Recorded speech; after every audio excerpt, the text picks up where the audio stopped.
Time now for the Daily Answer, sponsored by Salem Surround on The Answer Now TV. Let me play for you what the president had to say on his flight down to Georgia last hour, Senator Cotton. Can we play that, Harley? Today on Iran, bad things will happen if Iran doesn't make really bad things. What will that? I'm not going to talk to you about that. Okay, can you explain though, what is the goal if there is a U.S. military Well, we're strike? going to make a deal, or we're going to get a deal one way or the other. But with a military strike, is it to wipe out their nuclear program? I'm not going to talk to you about that, but we're either going to get a deal or it's going to be unfortunate for them. And you said today 10 days. Have you given them a deadline firm to make a deal? I would think that would be enough time, 10, 15 days, pretty much maximum. So pretty much maximum, but he doesn't say it's going to be 10 or 15 days, Senator Cotton. You're a pretty expert at listening to and translating the president. What's he saying? Well, Hugh, it's what he's been saying for more than a decade now, is that we cannot tolerate a nuclear Iran. For that matter, we can't tolerate a nuclear Iran that is armed with thousands of ballistic missiles that can target not just our troops in the region, but also our friends in the region and much of the civilized world. And finally, we can't tolerate fanatical, revolutionary, theocratic regime that supports terrorists like Hamas and Hezbollah and others that have the blood of thousands of Americans on their hands. These are pretty reasonable requests by the United States and by Israel that Iran no longer export terror and violence and chaos. But, of course, they've been doing that for 47 years. So color me skeptical about their willingness to change their spots at this late hour.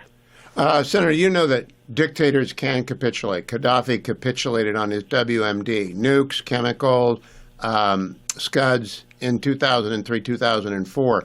Is that what it would take for us to hold off from attacking them? Yes, Hugh, there are clear models, as I've said for more than a decade, of Iran could come in from the cold and turn the page. Muammar Gaddafi in Libya is maybe the best example of that. Again, a repressive dictator who had the blood of lots of Americans on his hands. In 2003, he was scared straight, and he threw the doors open, and he told America, come in, take everything. Take my nuclear research, my biological and chemical research and weapons. I don't want to be next. And over the next 8 years, he became, in essence, a de facto ally until Barack Obama foolishly overthrew him and opened up what's been a chaotic civil war ever since and kind of uncorked the rest of Africa, creating migration crises. But that's what genuine disarmament would look like. If Iran said, here, take all of our nukes.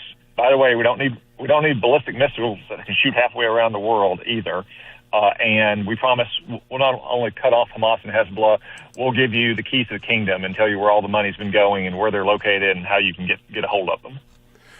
Senator, yesterday, the Metternich of MS Now, Ben Rhodes, posted that we're on the brink of war and there's been no debate, no talk, no resolution in Congress. First of all, I assume everybody in Congress is talking about Iran to each other, and I also assume the AUMF from 2001 is adequate to the day, but I also assume the president's inherent Article 2 power is adequate to the day. What do you think? Well, yeah, I think the president, as commander-in-chief, has the authority, all the authority he needs under the Constitution to take military action to safeguard this country. It's rich that the Obama crew would be talking about military action without any debate or vote in Congress. That's exactly what Barack Obama did in 2011 when he toppled Muammar Gaddafi. The difference is, Hugh, that Gaddafi, by that time, was a de facto ally, pro-American. Iran is the most virulent anti-American regime in the world. And that's the real dividing line for the Obama crew and the Democrats, is they always want to attack and undermine our allies and to appease and capitulate to our enemies. Now, I also recall that during Team Obama era, they did not follow. They entered into a treaty with Iran, a bad treaty, a bad deal. You wrote a letter to the Iranian government telling them it's not a treaty because they didn't submit it to us.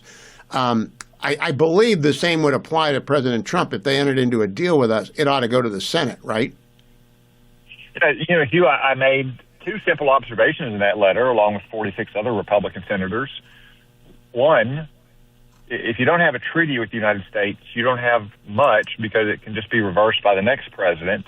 And two, remember, the United States Senate has staggered 6-year terms. So once Barack Obama left the scene, the Senate would be there much longer. If the president gets any kind of reasonable, enforceable deal. Again, I'm skeptical that he will, because the Ayatollahs have never been willing to surrender their nuclear weapons or their missiles. Then yes, we would want to review that in Congress. Now, Mr. Rhodes wrote, I want to quote it to you, no legal basis and no debate in Congress about what could be a major war with no clear sense of what the objective is or what comes next. Let's focus on the second part. I think that's incorrect. My clear objective is getting the Ayatollahs away from power, transitioning to any government that isn't theocratically crazy and has millennial ambitions to end the world. What's your end objective for Iran, Senator Cotton? Hugh, I think that puts it well. As the president said, of course the world would be a better place if the regime was changed in Iran. Now, that doesn't mean that America is going to do so militarily or do so with 100,000 troops, but who can doubt that the world would be a better place, to include Iran itself, if you didn't have crazed theocratic dictators oppressing their own people and radiating violence, chaos, and revolution across Iran's borders. Senator, do you have any idea who might be the transitional leadership? The Crown Prince has been on this program since last we talked, but he's an expat. He's been in exile for 47 years. I'm not sure. Do you think there are other forces within the regime that could step forward, as did in Venezuela? Former allies of Maduro stepped forward as soon as the guy was gone? Well, Hugh, I'll put it this way. I would suspect, given human nature, that there's more than a few senior leaders in Tehran who look at what happened to Maduro and look at what's happened in that country since then, who are thinking to themselves, I'd like Delcy Rodriguez's deal, not Nicolas Maduro's deal. Yeah. Last question, Senator. In terms of the cost of this operation, it's extraordinary to forward stage this number of people. And I just saw a picture of the number of tankers we've got at the Sofia airport in Bulgaria. England, United Kingdom, will not let us use their bases, but Bulgaria is letting us use their bases. Does that call for some kind of rethinking about who's our friend and who isn't? Well, Hugh, I haven't seen that report, so I don't want to comment on it. But if any one of our allies is closing their airspace or closing up their bases, let's just say I think it calls for a direct and frank phone call from the president, if not a direct and frank post on his social media accounts. Well, I hope we get that, too. I cheated. One more question. Do we need a supplemental for defense, given the amount of expenditure that's going into this forward push? We very well might, Hugh, especially if appropriations are delayed again. We spent a large amount. We invested a large amount in the department last summer in the Working Families Tax Cut Act. And we just increased in the last year's annual appropriation spending a little bit. It still needs more, though, to be determined whether that's in a short-term supplemental or in the typical appropriations process. For full shows, live and on demand, it's Salem News Channel. Stay informed anytime, anywhere with the Salem News Channel and 9:30 a.m. TheAnswer.com. This has been The Daily Answer, sponsored by Salem Surround on The Answer Now TV.